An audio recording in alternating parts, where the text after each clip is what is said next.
ഇല്ല കൂട്ടുകാർക്ക് ശുഭദിനം നടന്നുകൊണ്ട് നമുക്ക് ആദർശിന്റെയും നയനയുടെയും ഇന്നത്തെ നല്ലൊരു വിശേഷം കേട്ടാലോ. അതിനു മുമ്പായിട്ട് ആദ്യമായി കാണുന്നവരാണെങ്കിൽ ചാനൽ ഇഷ്ടപ്പെട്ട ഒന്ന് സബ്സ്ക്രൈബ് ചെയ്യാൻ മറക്കരുത്. വീഡിയോ ഇഷ്ടപ്പെടുവാണെങ്കിൽ ലൈക്ക് തരാനും മറക്കരുത് കേട്ടോ. അപ്പൊ നമുക്ക് നേരെ നമ്മുടെ വിശേഷത്തിലേക്ക് പോയാലോ. അങ്ങനെ ഇന്നത്തെ വിശേഷത്തിൽ അബിയുടെ ഫോണിലേക്ക് അനഘ വിളിക്കുവാണ്. ആ കോള് വരുന്ന സമയത്ത് അബിക്ക് ആകെപ്പാട് ടെൻഷനായിപ്പോയി. ദൈവമേ, ഇവൾ എന്തിനാ വിളിക്കണമെന്നോർത്ത് കോള് ചാടി എടുക്കുവാണ്. എങ്ങാനും ആരെങ്കിലും കണ്ടോണ്ട് വന്ന അതോടുകൂടി തീർന്നു. പിന്നീട് അനഘെ, എന്തിനാ നീ ഈ സമയം വിളിച്ചെന്ന് ചോദിക്കാം. എന്തിനാ വിളിച്ചേന്നോ? എനിക്ക് നിന്നെ വിളിക്കാതിരിക്കാൻ പറ്റില്ലോ. അതെ, ഞാൻ നാട്ടിലെത്തിന്ന് പറയാണ്. നാട്ടിലെത്തിയോ? ഞാൻ മാത്രമല്ല, നമ്മുടെ കുഞ്ഞു ഉണ്ടെന്ന് പറയണേ. എനിക്ക് നിന്നെ അത്യാവശ്യമായിട്ടൊന്ന് കാണുന്നത് പറയണം. നീ എന്തൊക്കെയാ അനഘെ പറയണേ? എനിക്കിപ്പം നിന്നെ കാണാൻ വരാൻ പറ്റുന്ന കാര്യമാണെന്ന് നിൽക്കും. അതൊന്നും പറഞ്ഞിട്ട് കാര്യമില്ല. എനിക്ക് നിന്നെ കാണണം. തൽക്കാലത്തേക്ക് ഞാൻ വീട്ടിലേക്കല്ല പോകുന്നത്.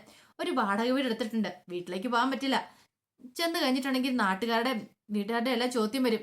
കാരണം ഒരു കൈക്കുഞ്ഞുമായിട്ട് ഭർത്താവില്ലാതെ കയറി ചെന്ന് കഴിഞ്ഞിട്ടുണ്ടെങ്കിൽ കല്യാണം പോലും കഴിയാത്ത എന്നെക്കുറിച്ച് അപവാദം പറഞ്ഞു വരുത്തും. അതിന്റെ ആവശ്യമില്ലല്ലോ. അതുകൊണ്ട് ഞാൻ അങ്ങോട്ടേക്ക് പോകുന്നില്ല. ഞാൻ താമസിക്കുന്ന വാടക വീട്ടിലേക്ക് നീ വരണം എന്നൊക്കെ പറഞ്ഞിട്ട് കോള് കട്ട് ചെയ്യുവാണ്. അബി ആകെപ്പാടെ ഞെട്ടിത്തെറിച്ചിരിക്കുമ്പോഴാണ് നവ്യയുടെ വരവ്. നവ്യ വന്നിട്ട് ചോദിച്ചു, അല്ല ബി, നിനക്ക് എന്നെക്കുറിച്ച് വല്ല ബോധം ഉണ്ടെന്ന് ചോദിക്കണം. എന്താ നവ്യെ? അല്ല, നാളെ ഞാൻ വീട്ടിലേക്ക് പോവാ. എന്റെ 7ാം മാസത്തെ ചടങ്ങാണ്. നിനക്ക് അതിനെക്കുറിച്ച് വല്ല ബോധം ഉണ്ടോന്ന് ചോദിക്കും. അതാണോ കാര്യം? എന്താ ബി, നിനക്കൊരു പുച്ഛഭാവം? അല്ല, ഇത്രയും നാളായിട്ടും ഞാൻ ഗർഭിണിയായിട്ട് എനിക്ക് എന്ത് വേണം, അല്ലെങ്കിൽ എന്റെ മനസ്സിൽ എന്താ സന്തോഷകരമായ കാര്യങ്ങൾ എന്നൊന്നും നീ ഇതുവരെയായിട്ട് ചിന്തിച്ചിട്ടുണ്ടോ? എന്തെങ്കിലും എന്നോട് ചോദിച്ചിട്ട് പോലും ഉണ്ടോന്ന് ചോദിക്കും. ഇത് കേട്ടപ്പോ അബി പറഞ്ഞു, അതേ, എനിക്ക് കിട്ടുന്ന എണ്ണിച്ചുട്ട അപ്പം പോലെ 50,000 രൂപയാ. അതുകൊണ്ട് ഞാൻ എന്ത് ചെയ്യാനാന്ന് ചോദിക്കാം. അതെ, പണം മാത്രമല്ല അബി ജീവിതത്തിൽ സന്തോഷം കൊണ്ടിരുന്നേ. ഒരു 2 നല്ല വാക്ക് ചേർത്ത് പിടിച്ചിട്ട് നിനക്ക് സുഖമാണോ അങ്ങനെയൊക്കെ ഒന്ന് ചോദിച്ചാൽ മാത്രം മതി. പക്ഷെ നീ അത് ചെയ്യാറുണ്ടോ? പിന്നെ നിനക്ക് പണം പണം അത് മാത്രമേ നീ ചിന്തിക്കുന്നുള്ളൂ. അല്ല, നീ 50,000 രൂപയിലേക്ക് എത്തിപ്പെട്ട എങ്ങനെയാ? നിന്റെ കയ്യിലിരിപ്പോണ്ടല്ലേ. ഈ പറയുന്ന ആദർശേട്ടന് അനിയനെ വേറെ ഉയർന്ന സ്ഥാനത്തേക്ക് കയറി പോസ്റ്റ് ചെയ്യിച്ചല്ലോ. കാരണം എന്താ? നിനക്ക് ഇതൊന്നും വേണ്ടെന്നല്ല, നിന്റെ കയ്യിലിരിപ്പ് അത്ര നല്ലതാണ്. നീ ആ കമ്പനി കയറി ഇരുന്നിട്ടുണ്ടെങ്കിൽ ആ കമ്പനി കുളം തൊടുന്നുള്ള കാര്യം ആദർശന് അറിയാവുന്നതുകൊണ്ട് മാത്ര.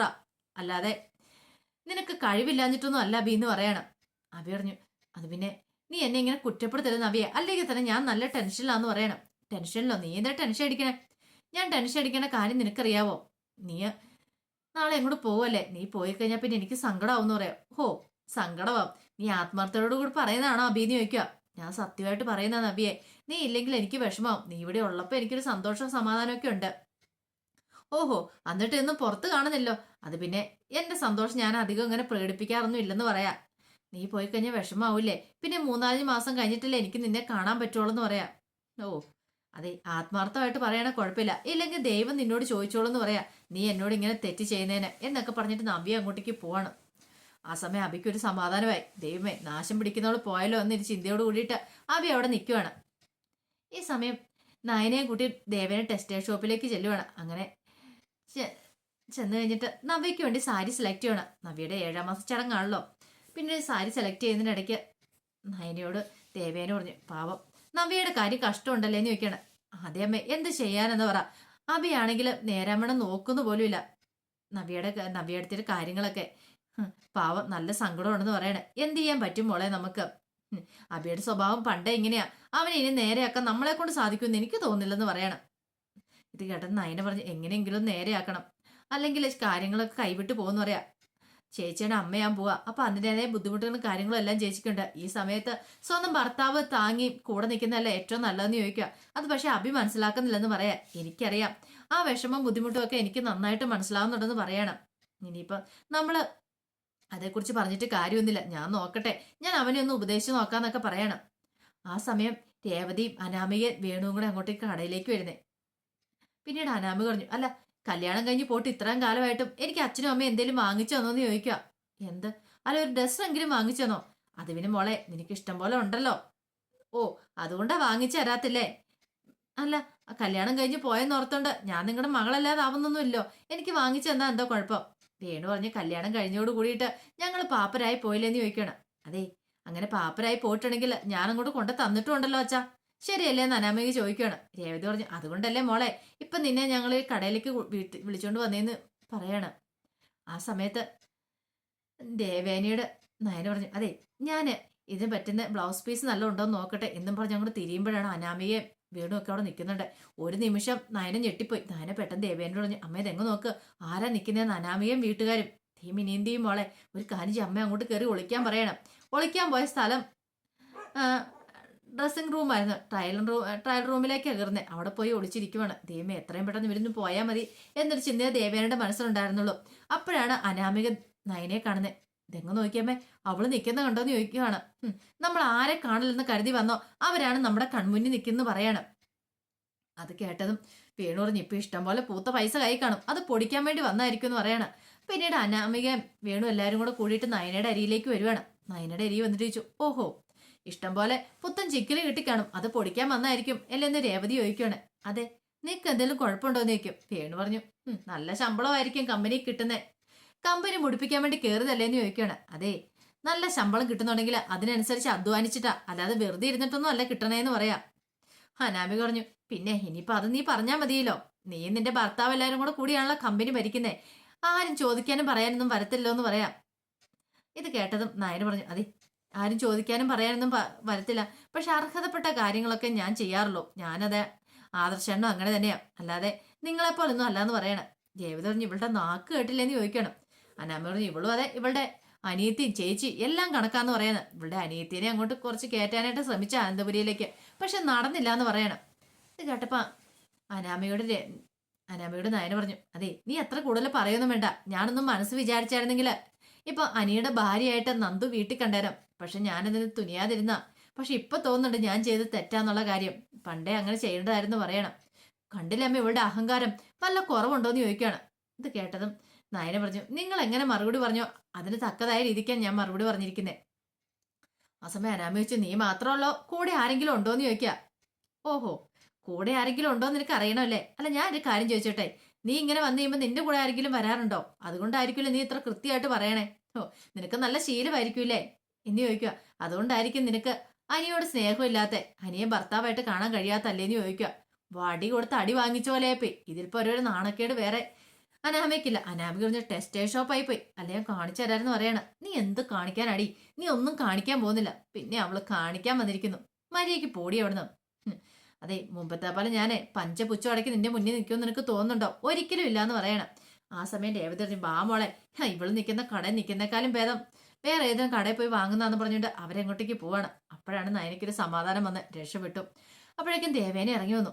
പോയല്ലോ അല്ലേ മോളെ, കുഴപ്പമൊന്നും ഇല്ലമ്മേന്ന് പറയണ. അല്ല അവരെന്തൊക്കെയാ മോളെ പറഞ്ഞേന്ന് നിൽക്കും, അതൊന്നും കാര്യമായിട്ട് എടുക്കണ്ട. അനാമികയുടെ സ്വഭാവം അറിയാലോ, അവളുടെ അച്ഛനും അമ്മയൊക്കെ അത്ര വൃത്തിയായിട്ട് തരണ്ടാണ് രീതിയിലാണ് സംസാരിക്കുന്നത്. അതിന് തക്കതായ മറുപടി ഞാൻ കൊടുത്തിട്ടുണ്ട്. അതുകൊണ്ട് ആ കാര്യത്തിൽ ഇനിയിപ്പം അമ്മയ്ക്ക് പേടി വേണ്ടെന്ന് പറയാം. എന്നാലും ഇങ്ങനെയൊക്കെ എനിക്ക് ചിന്തിക്കാൻ പോലും പറ്റുന്നില്ലെന്ന് പറയാണ്. പിന്നീട് നയന വീട്ടിലേക്ക് വന്നിട്ട് നവിക്ക് സാരിയൊക്കെ ആയിട്ട് ചെല്ലുവാണ്. അപ്പം നവ്യ അവിടെ ഇരിക്കുന്ന സമയത്ത് നവ്യയുടെ അടുത്ത് വന്നിട്ട് പറഞ്ഞു, അതെ നവ്യേച്ചിക്ക് 2 സാരി വാങ്ങിയെന്ന് പറയണം. ഇത് എന്തിനും നയന ഇപ്പം നീ വാങ്ങിയെന്ന് ചോദിക്കാം. അത് പിന്നെ നാളെ 7ാം മാസത്തെ ചടങ്ങല്ലേ, അപ്പൊ അതിന് എന്റെ സമ്മാനം എന്ന് പറയണം. അല്ല നിനക്ക് പണവോ? എനിക്ക് ആദ്യം ശമ്പളം കിട്ടിയിട്ടുണ്ടായിരുന്നു, അപ്പൊ അത് കൊടുത്ത് വാങ്ങിയതാ. വീട്ടിൽ കൊണ്ട് അച്ഛനും അമ്മയ്ക്കും കൊടുക്കാൻ തീരുമാനിച്ച് കൊണ്ടുവന്ന് കഴിഞ്ഞപ്പോൾ അച്ഛൻ 1000 രൂപ മാത്രം എടുത്തോളൂ, വേറെ പൈസ വേണ്ടെന്ന് പറഞ്ഞു. എന്റെ ആവശ്യത്തിനുള്ള പൈസയൊക്കെ എടുത്തോളാൻ പറഞ്ഞു എന്ന് പറയാണ്. ഇത് കേട്ടപ്പം നവ്യ പറഞ്ഞു, വെറുതെ പൈസ മുടക്കണ്ടായിരുന്നു എനിക്ക് വേണ്ടിയിട്ട്, അതൊന്നും കുഴപ്പമില്ല നവ്യേച്ചി. നവ്യേച്ചിയുടെ സന്തോഷമല്ലേ എന്റെയൊക്കെ സന്തോഷം എന്ന് പറയാം. ഇത് കേട്ട നവ്യയുടെ മുഖം മാറി.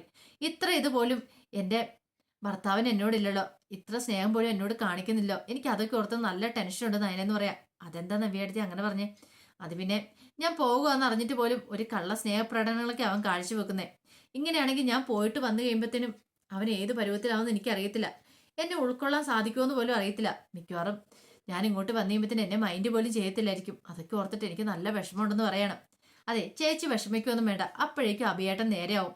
ഈ നയനയാ പറയണേ, ചേച്ചി ധൈര്യമായിട്ട് പ്രസവത്തിന് പോയിട്ട് പോരെ, ഒന്നും ഓർത്ത് പേടിക്കണ്ടെന്ന് പറയാണ്. പിന്നീട് നവ്യ നേരെ ചെല്ലുന്നത് ജലജയുടെ അടുത്തേക്കാണ്. അപ്പൊ ജലജ കണ്ണാടി സൗന്ദര്യമൊക്കെ നോക്കിക്കൊണ്ടിരിക്കുകയായിരുന്നു.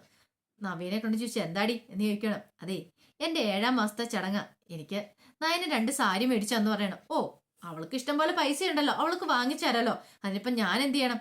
അല്ല നിങ്ങളും നിങ്ങളുടെ മോനിതിനായിട്ട് എനിക്ക് ഒന്നും വാങ്ങിച്ചു തന്നില്ലെന്ന് പറയാം. എടി നിനക്കൊരു ടെക്സ്റ്റൈൽ ഷോപ്പ് തുടങ്ങാനുള്ള സാരി അലമാരിക്കകത്തിരിക്കുന്നുണ്ടല്ലോ, പിന്നെ ഇനിയിപ്പം ഞാൻ വാങ്ങിച്ചു തരണോന്ന് ചോദിക്കുക.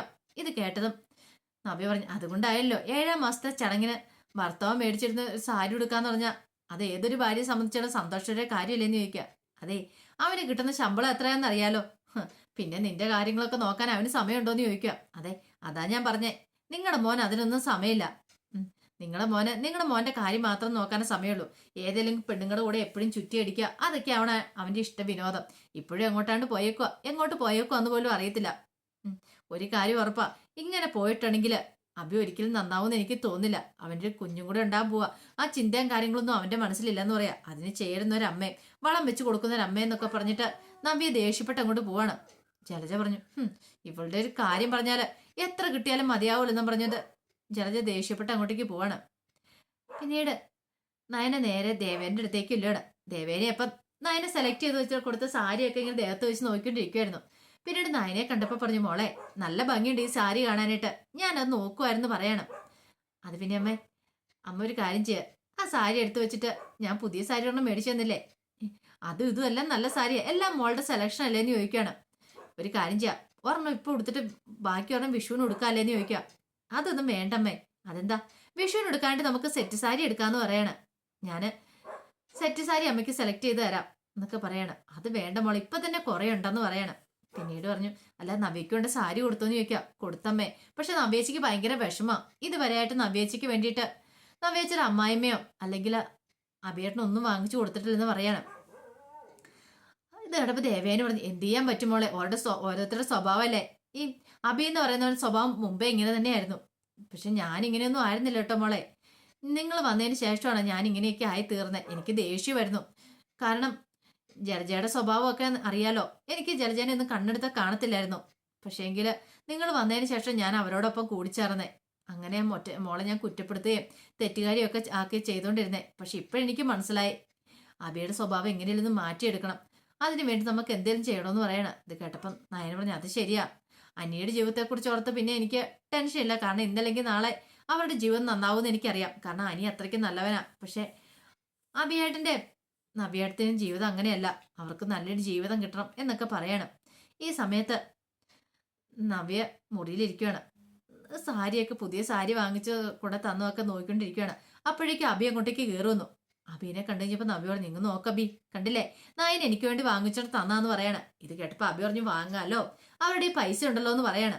ഇത് കേട്ടതും നവ്യ പറഞ്ഞു, അതെ നയന് മാത്രല്ല മുമ്പ് ആദർശാണ് വാങ്ങി തന്നിട്ടുണ്ടല്ലോ എന്ന് പറയാം. ഓ, അത് പിന്നെ നിന്നെ ആദ്യം പെണ്ണ് കാണാൻ വന്ന ആദർശാണല്ലേ, ആദർശാണ് നിന്നെയല്ലേ ഇഷ്ടപ്പെട്ടേന്ന്, അതുകൊണ്ടായിരിക്കും എന്ന് പറയണം. ദേ അഭി, വെറുതെ അനാവശ്യം പറഞ്ഞുണ്ടല്ലോ എന്ന് പറയാ. ഞാനൊരു അനാവശ്യം പറഞ്ഞല്ല, ഉള്ള കാര്യമല്ലേ പറഞ്ഞേന്ന് ചോദിക്കണം. നവ്യ പറഞ്ഞു, എനിക്കറിയാടാ, നിനക്ക് എന്നോട് സ്നേഹമുണ്ടെന്നൊക്കെ പറഞ്ഞ് വെറുതെയാ. 7 മാസം ഞാൻ ഈ വീട്ടിൽ നിന്ന് ഇറങ്ങാൻ വേണ്ടി നീ കാത്തിരിക്കുവല്ലേന്ന് ചോദിക്കുക. നിന്റെ ഒരു ഉടായ്പളും നടക്കില്ല അബി. ഇത് അനന്തപുരി തറവാടാ, നിനക്കറിയാലോ. നീ എന്ത് കൊള്ളരുതായ്മ കാണിച്ചാലും അതെല്ലാം ഞാൻ അറിയൂന്ന് പറയാ. അതുകൊണ്ട് നിന്റെ ഒരു കൊള്ളരുതായ്മകളും എന്റെ അടുത്ത് ബലവത്താവൂല എന്നൊക്കെ പറഞ്ഞൊരു നവ്യ കുറ്റപ്പെടുത്തുവാണ് അബീനെ. ഇത് കേട്ട് കഴിഞ്ഞപ്പോഴത്തേനും അബിക്ക് വല്ലാത്തൊരു ബുദ്ധിമുട്ട്. എന്ത് ചെയ്യണമെന്ന് അറിയത്തില്ല. അനഘയുടെ കാര്യം എങ്ങാനും ഇവൾ അറിഞ്ഞിട്ടുണ്ടെങ്കിൽ അതോടുകൂടി തന്റെ ചീട്ട് കീറും എന്നുള്ള കാര്യം മനസ്സിലായി. അപ്പൊ അതിന്റെ വിശേഷങ്ങളൊക്കെ നമ്മളിന്ന് കാണുന്നത്. ഇതിന്റെ ബാക്കി വിശേഷങ്ങളുമായിട്ട് വൈകുന്നേരത്തെ പ്രൊമോയി വരാട്ടോ. ഒരിക്കൽ കൂടി എല്ലാവർക്കും ശുഭദിനം ആശംസിച്ചു നിർത്തുന്നു.